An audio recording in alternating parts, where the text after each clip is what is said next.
welcome to Richard Gabili YouTube channel, and for today's tutorial, I will be teaching you on how to adjust text size on iPhone X. But first, kindly subscribe to this channel and don't forget to hit the subscribe button and the bell to notify you for the new updates. And let's start! Using your iPhone X from your home screen, first go to Settings. Then into Settings, scroll down and find the Accessibility and then tap. Then in the Accessibility, go to Vision section and then tap the Display and Text Size.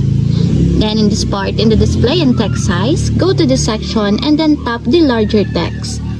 Then in the Larger Text, as you can see, you can find the button here to adjust the text size on your iPhone X. For example, you want to make it larger, just drag it to right, just like this, and as you can see that the text size became larger. And if you want to make it smaller, just drag it to left, just like this, and as you can see that the text size is become smaller.